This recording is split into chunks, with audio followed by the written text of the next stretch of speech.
p.m. in Jombe in the Mongo division of the Littoral region. Good afternoon, dear viewers. We're glad to join us on this edition of the midday bilingual news on Équinoxe television. Bon après-midi, la Flossigny. Bon après-midi, et Cielou Siliengou. Madame, Monsieur, bon après-midi et bienvenue à cette nouvelle édition du journal bilingue sur Équinoxe télévision. En ouverture, au moins 2 morts et plusieurs blessés dans un grave accident de la circulation. Le drame s'est produit tôt ce mercredi 27 août 2025 à Njombe sur la route nationale numéro 5. Un bus de l'agence Générale Voyage en provenance de l'ouest et en route pour Douala a percuté un camion citerne en panne abandonné sur la chaussée depuis plusieurs jours. Le choc a causé la mort d'au moins 2 personnes dont un motoboy et une jeune fille. Plusieurs blessés ont été transportés à l'hôpital Saint-Jean-de-Malte de Njombe.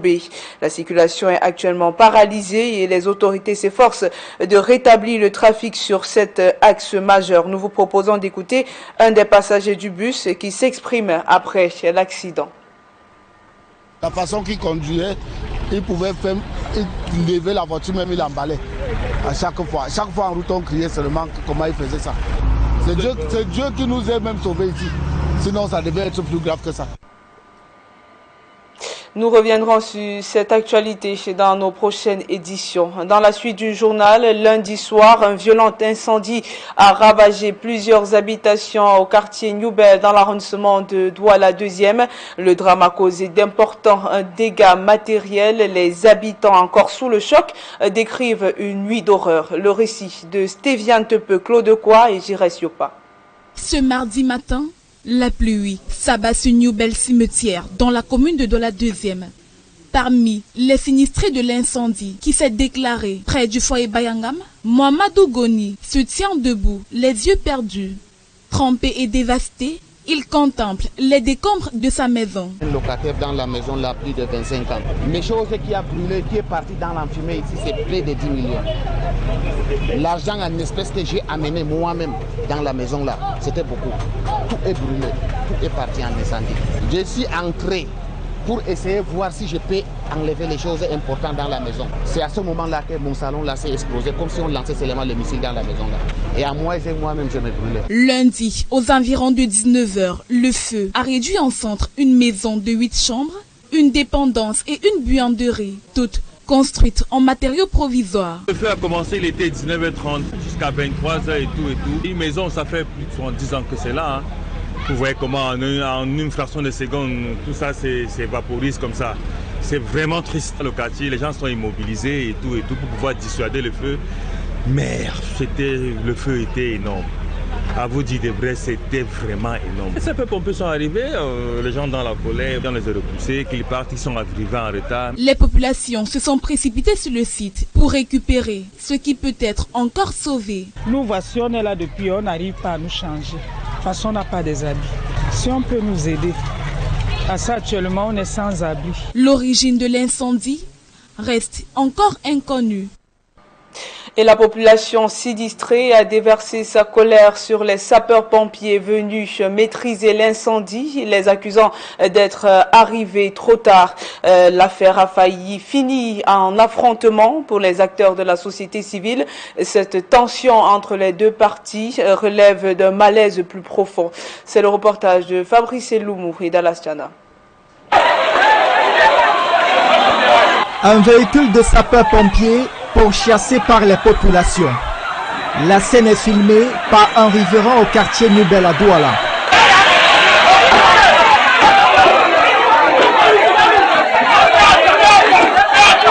Les populations en furie reprochent aux soldats du feu d'être arrivés en retard sur les lieux du sinistre. On a appelé les sapeurs plus de presque 40 minutes à 50 minutes et les sapeurs ne sont pas venus. Voilà le pourquoi donc à l'arrivée des sapeurs-pompiers aussi, on les a fait partir, on les a chassés. Juste ici en Godi, rue Njoya, ils sont incapables d'arriver ici. Quelques semaines plus tôt, un autre incendie survenu au marché chinois à Aqua donnait déjà lieu à un scénario quasi similaire.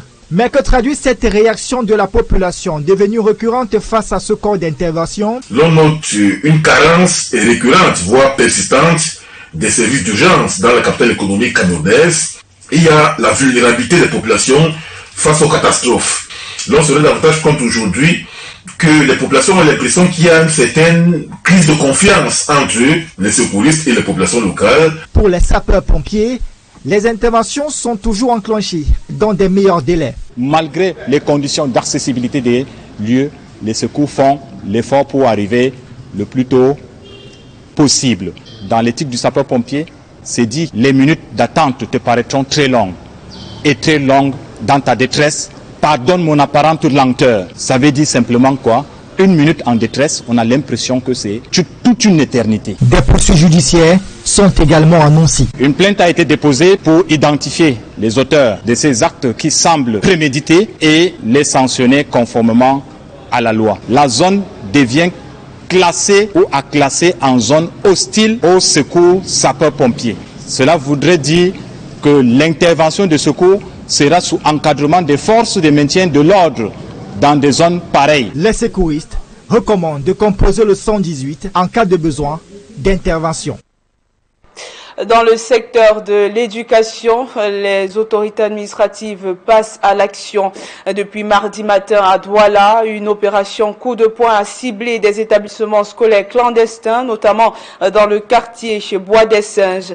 Bâtiments délabrés, absence de normes minimales, ces écoles illégales prolifèrent malgré les interdictions. Sur le terrain, le secrétaire général des services du gouverneur appelle à la vigilance des parents, rappelant les conséquences graves pour les élèves non enregistrés. Nous vous proposons à présent d'écouter Aboubakari Aman Shootout au micro de Hubert Michel Kameni. Les établissements n'ont pas les documents de création, d'opération et d'extension de certains établissements. Donc nous sommes descendus depuis ce matin avec les équipes de la délégation régionale des enseignements secondaires pour le littoral pour faire cet exercice et jusque-là, tout se passe bien. Donc nous le faisons pour mettre en garde nos parents. Il ne faut pas qu'ils prennent le risque d'aller inscrire les enfants dans ces établissements bien identifiés par le ministère de l'enseignement secondaire.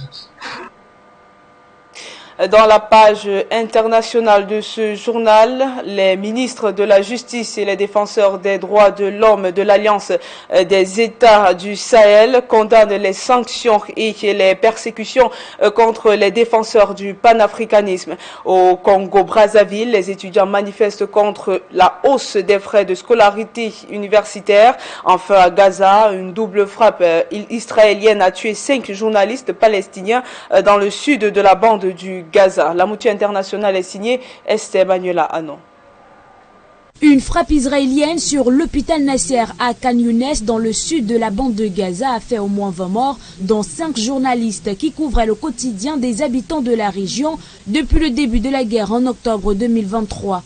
Les journalistes décédés travaillaient pour des agences de presse internationales, notamment Al Jazeera, Reuters et Associated Press. Le premier ministre israélien Benjamin Netanyahou a exprimé ses regrets pour les dommages causés à des personnes non impliquées. Près de 200 journalistes ont été tués depuis le début de la guerre, selon le Comité pour la protection des journalistes et Reporters sans frontières. Au Congo, à un peu plus d'un mois de la rentrée universitaire, les étudiants de l'université publique Marien Ngouabi de Brazzaville s'opposent fermement à l'augmentation des frais d'inscription. Les nouveaux tarifs sont de 21 000 francs CFA pour la licence, 50 000 francs CFA pour le master et 100 000 francs CFA pour le doctorat, soit une hausse significative par rapport aux années précédentes. Cette décision provoque le mécontentement des étudiants qui peinent déjà à payer leurs frais de scolarité en raison de la crise économique et du manque de soutien financier. Du côté de la direction de l'université, on explique que cette réforme vise à regrouper différents frais déjà imputés aux étudiants, notamment ceux liés à la délivrance des diplômes et de la carte d'étudiant. Les ministres de la Justice et des droits de l'homme de la Confédération des États du Sahel ont publié un communiqué exprimant leur vive indignation face aux sanctions, arrestations arbitraires et actes de harcèlement visant des figures emblématiques du panafricanisme. Ces actes sont considérés comme une atteinte flagrante aux droits fondamentaux, notamment la liberté d'opinion, d'expression, le droit à la vie et à l'intégrité physique. Les ministres de l'AES ont adopté un ton ferme pour dénoncer ces pratiques, les qualifiant de prétextes fallacieux pour justifier une lutte contre une supposée influence extérieure. Cette réaction fait suite à une réunion tenue à Bamako au Mali les 29 et 30 mai 2025 où les ministres ont discuté du renforcement des systèmes juridiques et judiciaires de la Confédération. Un public reportage à présent dans ce journal. À quelques heures de l'ouverture du Forum national économique des femmes entrepreneurs et commerçantes prévu ce jeudi et vendredi au marché Foumi à Douala, l'effervescence est déjà palpable. Depuis hier, des centaines de commerçantes se mobilisent pour ce rendez-vous inédit et porté par l'Association des femmes commerçantes du Cameroun. Plus de détails dans ce public reportage. Regardons. C'est un engouement à nul autre pareil qui s'est emparé du marché Foumi cet après-midi. Des centaines de femmes commerçantes ont répondu présentes, accourant pour s'inscrire massivement au Forum national économique des femmes entrepreneurs et commerçantes du Cameroun. L'initiative est portée par l'Association des femmes commerçantes du Cameroun, ASBIC. Nous avons eu cette idée de créer ASBIC parce que nous avons une expérience dans le commerce et nous avons vu qu'il y en a d'autres femmes, beaucoup d'autres femmes qui sont encore là, qui n'ont pas des informations, ils n'ont pas des moyens pour chercher des financements dans les banques, pour les élever comme les banques nous ont fait également. Donc nous avons donc mis sur pied le Forum national économique des femmes entrepreneurs et commerçants du Cameroun. C'est pour avoir cette plateforme de formation, d'éduquer les femmes, de leur donner les informations que l'État a mis sur pied d'abord pour les accompagner. Cet événement très attendu se tiendra du jeudi 28 au vendredi 29 août prochain sur ce même site du marché Foumi, situé en face de la prison centrale de Newbel à partir de 8 h. Le jeudi, c'est le lancement de l'événement sur le haut patronage du ministre du Commerce. Donc nous avons aujourd'hui enregistré plus de 500 femmes et la plupart d'elles sont encore en route, ils sont dans d'autres régions qui vont nous rejoindre. À travers ce forum, l'ASBIC veut former, financer et propulser les femmes commerçantes camerounaises vers le sommet de leur business. Nous avions beaucoup de femmes commerçantes qui peuvent mieux faire au Cameroun, mais qui ne sont pas formées, qui ne savent pas quelle directive prendre. C'est pour ça que l'association ASBIC a pris la peine de créer ce forum. L'objectif est clair, renforcer leurs capacités, structurer leurs activités et leur donner accès à de véritables opportunités économiques. Et nous voulons saisir cette opportunité pour remercier le ministère du Commerce, le ministre du Commerce d'avoir cru à nous et avoir cru à notre vision et avoir accepté de nous accompagner. Je lance l'appel à toutes les femmes commerçantes, peu importe ce que tu fais, même si tu vends en route, à travers ce forum, vous serez formés et vous aurez les besoins de financement que vous voulez. Nombreuses, déterminées et pleines d'attentes, les femmes commerçantes misent gros sur ce forum. Je suis tellement motivée à participer à ce forum qui a lieu jeudi le 28 et j'encourage toutes les autres femmes à venir assister à ce forum parce que là, nous aurons des formations sur comment utiliser l'argent que nous prenons à la banque. Je tiens d'abord à remercier Mme Foumi qui a pris cette initiative de créer d'abord cette association. Ça nous a vraiment motivés, nous les petits commerçants. Et que le langage qu'on tient maintenant, ça permet à nous les petits commerçants de comprendre de quoi il s'agit. Un appel est donc lancé à toutes les commerçantes à venir massivement prendre part à ce grand rendez-vous qui pourrait bien transformer leur avenir professionnel. Fin de la première partie du journal essentiel de l'information en anglais avec Essie Lucy chez Liengo. Good afternoon once more. Once again, good afternoon, Laflas Nye. Good afternoon, dear viewers. Thanks for staying with us. We begin on a sad note to say that at least 3 people have lost their lives, with several others severely injured in an accident or a fatal road accident that occurred this Wednesday morning in Jombe, Mongo division of the Littoral region on the National Road number 5. A general voyage bus traveling from the West region to Douala collided with a breakdown tanker truck stationed by the road for several days now. Tragically, the death toll includes a bike rider and a young girl. The injured victims were taken to the Saint Jean de Mart Hospital in Jombe for treatment. As a result of the accident, the road is currently blocked, according to reports, leading to significant traffic disruptions. Authorities who were alerted descended on the scene to effectively or actively restore traffic flow on this key road. We shall be come back to that in subsequent news editions. From Jombe in the Mongo division of the littoral region, we take you to the Tiko subdivision of the southwest region, where the 2 survivors of an attack that occurred on August 23rd are currently receiving treatment. Precisely the attack that took place at the Sone Likomba Rubber Estate in Tiko are receiving treatment at the CDC Cottage Hospital in Tiko. Visiting the hospital, our reporter Rex Afon equally tells us that the victims are responding to treatment, but it should be recalled that these attacks led to the death of at least 2 people with several others injured. We have more with Rex Afon. We are at the entrance to the CDC Cottage Hospital here in Tiko, where 2 of the victims of the 23rd August Likomba shootout are currently receiving treatment. From what we got, 4 persons were involved in the shootout in total, were victims of the shootout in total. That is 1 military officer who passed out, unfortunately, during the shootout, and also a senior field assistant of the CDC who also died as a result of the shootout. Also 2 other persons, that is a lady and a man, were also victims of this tragic incident.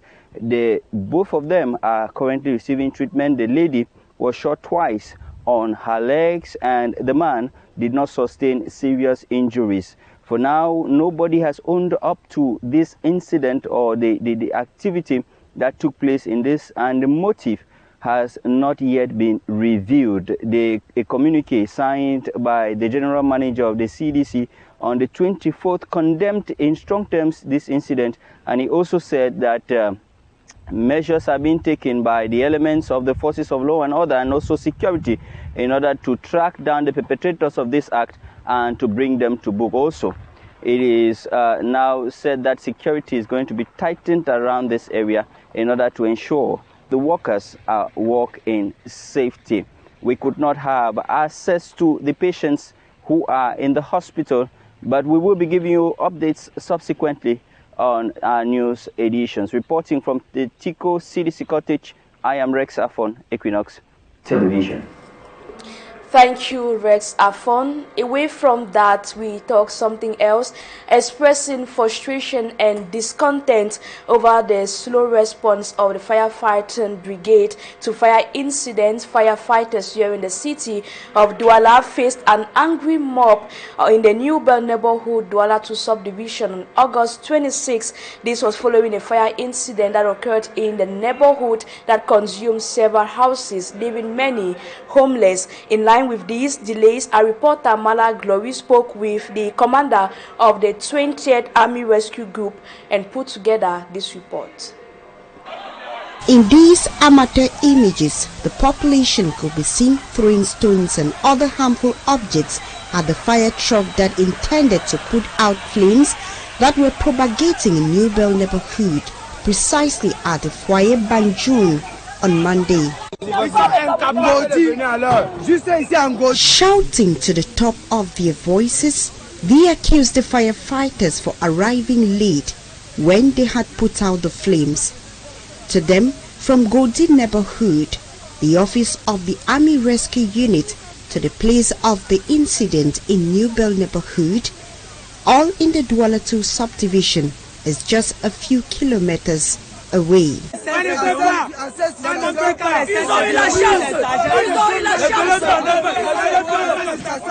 In response to this, the commander of the 20th Army Rescue Group, Kadre Abdiel, condemned this act and furthers that a complaint has been filed against the unknown individual to identify them and who will be punished accordingly.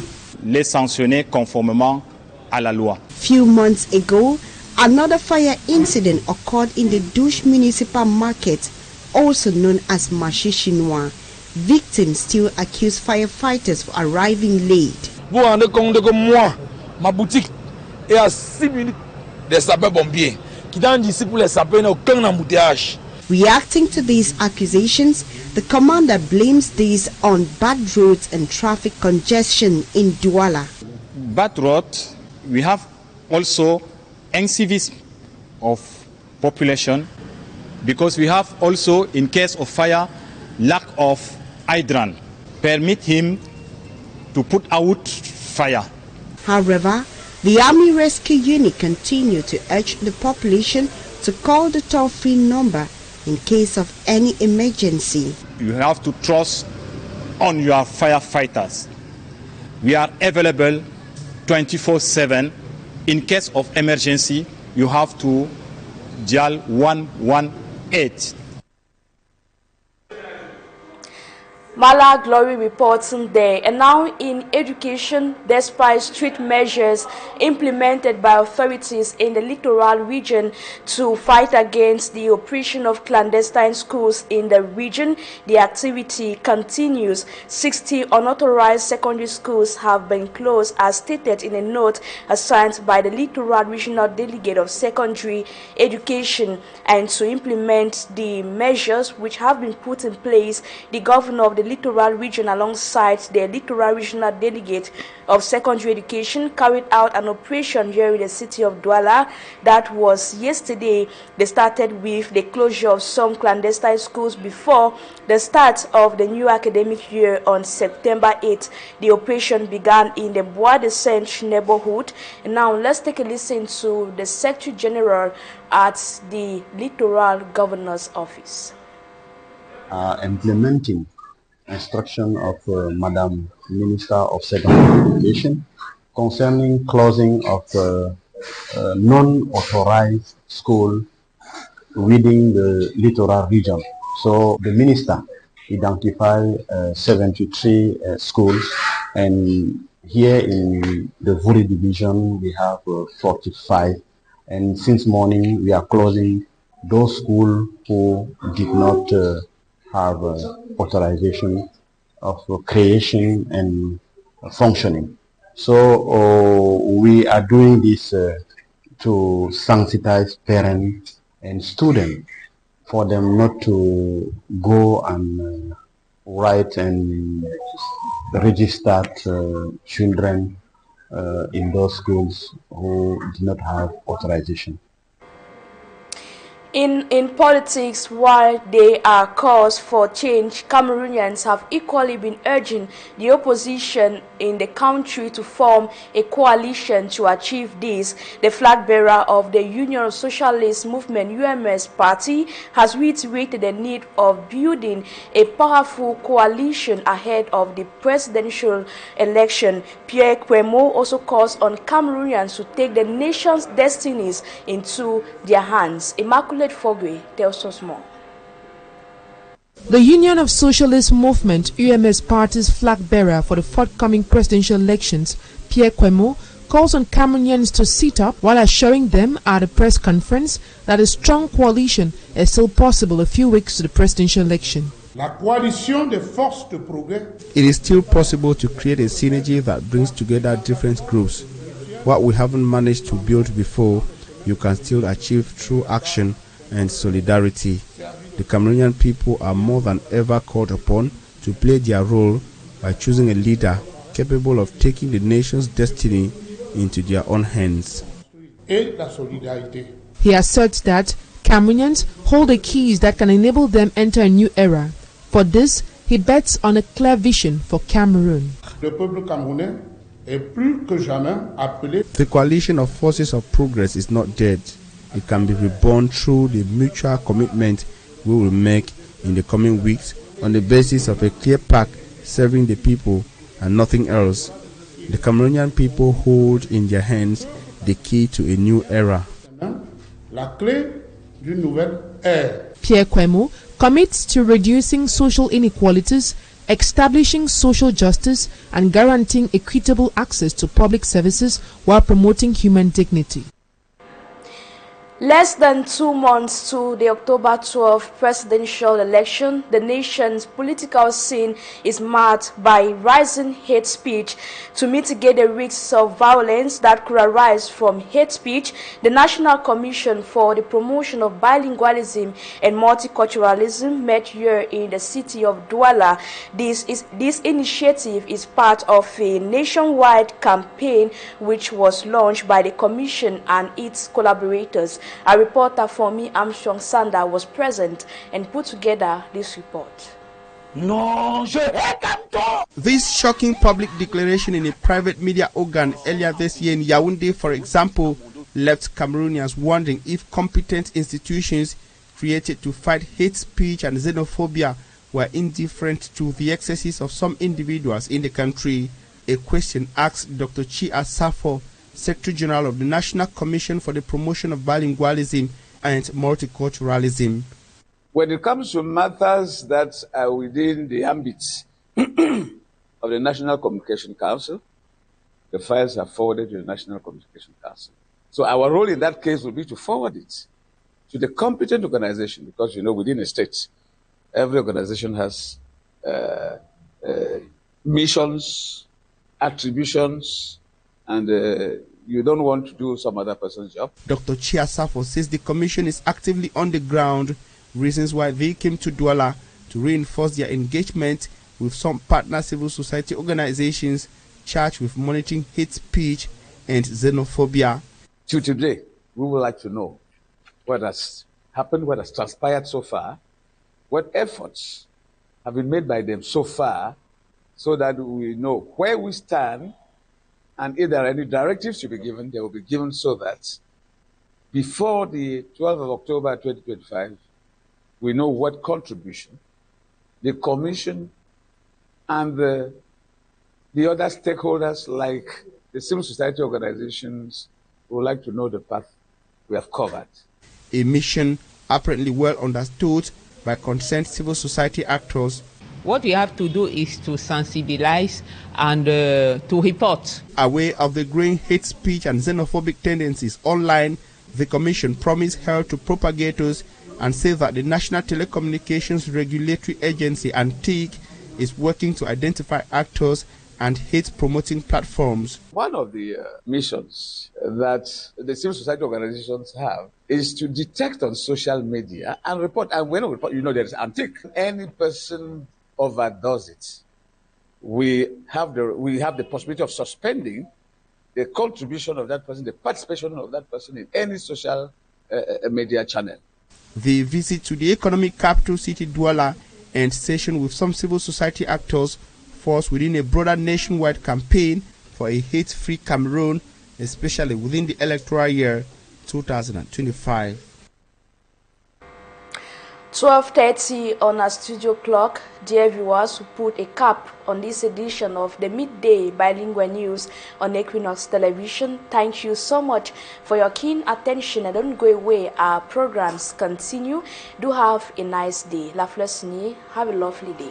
Have a nice day, Madame, Messieurs, c'est la fin du journal. Merci pour votre attention. Merci également et surtout à l'équipe en régie. Restez sur Équinoxe Télévision, les programmes se poursuivent.